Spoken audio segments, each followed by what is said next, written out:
जैसा कि हम जानते हैं दोस्तों, कल होने वाला है न्यूयॉर्क प्रो एंड काफी एथलीट्स, कहो बड़े नाम या फिर छोटे नाम, सब हमें यहाँ पे कॉम्पीट करते हुए नजर आने वाले हैं। लेकिन सिर्फ कुछ चुनिंदा एथलीट्स हैं जो कि कन्वर्सेशन में है इस शो को जीतने की, जहाँ पे आई डोंट थिंक किसी भी और एथलीट का यहाँ पे निक वॉकर से ज्यादा बड़ा नाम उठ के आ रहा है ये शो को जीतने में। लेकिन इस शो से एक हफ्ते पहले की हुई गेस्ट पोजिंग पिट्सबर्ग प्रो में निक वॉकर के लिए कहीं ना कहीं बहुत सक्सेसफुल साबित नहीं हुई, क्योंकि उस गेस्ट पोजिंग के बाद काफी लोगों के दिमाग में ये सवाल उठ गया कि क्या निक वॉकर ये शो जीत भी पाएंगे या नहीं। क्योंकि वहां पे हम सब ने विटनेस किया उनकी बबल कट, हम सब ने ये विटनेस किया कि उनकी कंडीशनिंग अभी वहां पे नहीं है जहां पे उनकी अक्सर होती है 1 वीक आउट पे। जिसके बाद बहुत ज्यादा चर्चा होने लगी इस बात की कि शायद ये शो निक वॉकर हार जाए, जिसके साथ ये सवाल भी उठा कि तब कौन जीतेगा इस शो। जहां पे मैं सबसे पहले 2 वाइल्ड कार्ड्स के बारे में बात करना चाहूंगा। सबसे पहले बात करते हैं बीफ स्टू की, जो कि लास्ट ईयर इसी शो में 2nd प्लेस आए थे और इस साल ज्यादा लोग इनके बारे में बात नहीं कर रहे हैं। इन दोनों वाइल्ड कार्ड्स जिनको मैंने चुना है, इन दोनों एथलीट्स के बारे में ज्यादातर लोग बात नहीं कर रहे हैं, लेकिन शायद उनको करना चाहिए। बीफ स्टू की हाल ही में हमें कुछ अपडेट जरूर देखने को मिली है, जहां पे डेफिनेटली उनकी इंप्रूव्ड फिजिक हम लोग देख सकते हैं। अपनी फिजिक में इस साल फुलनेस और थिकनेस तो कमाल की ऐड की ही है उन्होंने, उसी के साथ साथ एक कमाल की रेजर शार्प कंडीशनिंग भी लाने का दावा कर रहे हैं वो स्टेज पे। 10 दिन पहले उनकी इस किस्म से हम लोग को कंडीशनिंग नजर आई थी, जहां पे डेफिनेटली इस वक्त तक उनकी और ज्यादा डिफाइंड फिजिक हो चुकी होगी, जहां पे बीफ स्टू को अंडरएस्टिमेट करना आई डोंट थिंक किसी भी फैन के लिए एक सही डिसीजन होगा। इसी के बाद हम लोग बात करते हैं एंजल कैल्डेरोन की, जिन्होंने भी एक हफ्ते पहले गेस्ट पोजिंग की थी और वहां पे अपनी एक बहुत ही क्रेजी और शार्प फिजिक प्रेजेंट की थी हम फैंस के सामने। वैसे तो पिट्सबर्ग प्रो में हमें 2 बड़े एथलीट्स जो कि न्यूयॉर्क प्रो में कम्पीट करते हुए दिखेंगे, उनकी भी कंडीशनिंग देखने को मिली थी। मार्टिन फिट्जवाटर और निक वॉकर की कंडीशनिंग देखने को मिली थी, लेकिन इन दोनों एथलीट्स की कंडीशनिंग एंजल के आसपास भी नहीं थी। जैसे कि हम सब जानते हैं एंजल 212 के एथलीट हैं जो कि 3rd प्लेस के थे इस साल के ओलंपिया में, और हम सबको ये भी मालूम है कि 212 के एथलीट कितनी क्रेजी कंडीशनिंग स्टेज पे लाने के लिए जाने जाते हैं। तो अगर एकदम क्रेजी शार्प एंजल यहाँ पे अपनी फिजिक प्रेजेंट करने में कामयाब हो गए तो बहुत ज्यादा चांसेस है उनका टॉप 3 में भी प्लेस होने का। उनको कहीं ना कहीं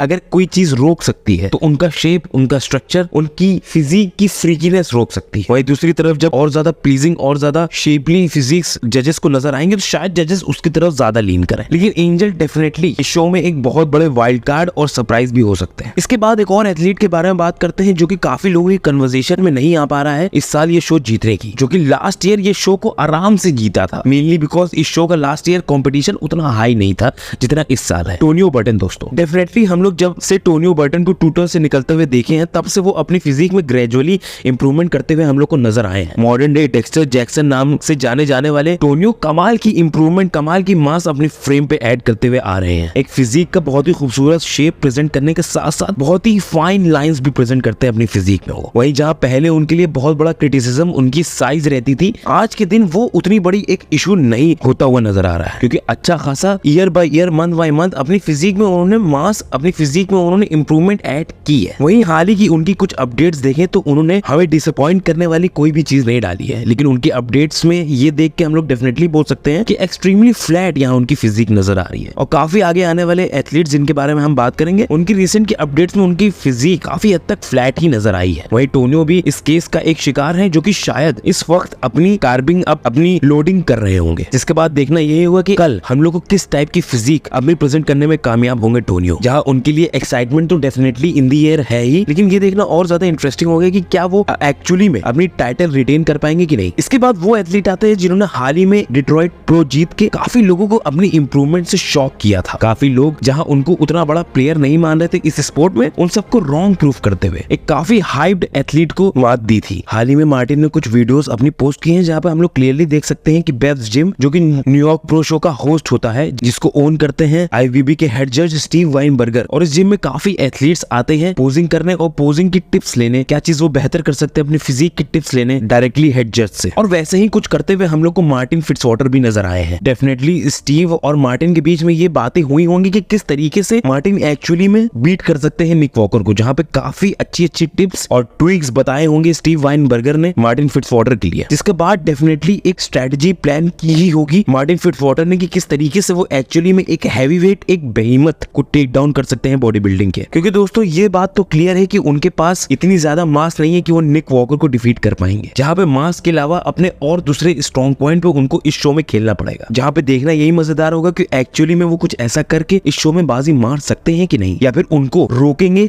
ये एथलीट क्विंटन एराया, जो कि हाल ही में अपने नाम के साथ बहुत ज्यादा बज़ बनाए हुए हैं। काफी लोग एक्साइटेड है क्विंटन को स्टेज पे देखने के लिए, और काफी लोगों ने ये तक प्रेडिक्शन कर दी है कि क्विंटन ही ये शो जीतने वाले हैं। फिलहाल हम लोग इतना ज्यादा आगे ना जाए, तब भी हम लोग उनकी हाल ही की कुछ अपडेट्स देख के बहुत ज्यादा स्ट्रॉन्ग पॉइंट बना सकते हैं क्विंटन के लिए। वैसे पिछले एक हफ्ते में जो भी उन्होंने अपनी अपडेट्स हमारे सामने रखी है, उसमें कहीं ना कहीं उनकी फिजिक पहले के मुकाबले बहुत ज्यादा फ्लैट सी नजर आई हम लोग। लेकिन of course it's the name of the game, और खास करके इनके कोच और निक वॉकर के कोच सेम होने की वजह से इन दोनों की स्ट्रेटेजी भी काफी सेम होगी। जहाँ पे हम सबको मालूम है अगर शो आने वाला होता है तो मैट जेनसन की स्ट्रेटेजी यही रहती है कि एथलीट्स को जितना ज्यादा डिप्लीट कर सकते हैं उतना ज्यादा डिप्लीट करे, जिसके बाद जब उनकी डाइट में कार्बोहाइड्रेट्स को इंक्लूड किया जाए तो पूरा पूरा कार्ब उनके मसल्स के अंदर चला जाए। और ज्यादातर एथलीट्स में हमने ये स्ट्रेटेजी कामयाब भी होते हुए देखी है। क्विंट बीस्टवुड जिन्होंने अपने करियर भर कंडीशनिंग से थोड़ी बहुत मात खाई है, क्या मैट क्विंट की कंडीशनिंग फिक्स करके उनको स्टेज पे ला पाएंगे कि नहीं, ये एक बहुत बड़ा सवाल है। और अगर ले भी आए तो किस तरीके से उनकी फिजिक और दूसरे मास मॉन्स्टर्स के सामने स्टैक अप होने वाली है, ये देखना बहुत इंटरेस्टिंग है। जिसके बाद यही सवाल उठता है कि क्या क्विंट बीस्टवुड इतने साल के बाद अपने खेले हुए प्रो शो में डिफीट कर सकते हैं निक द म्यूटेंट वॉकर को, या कोई भी और एथलीट जिसकी पहले हम लोग ने बात, वो डिफीट कर सकता है निक वॉकर को, जिनको अभी काफी लोग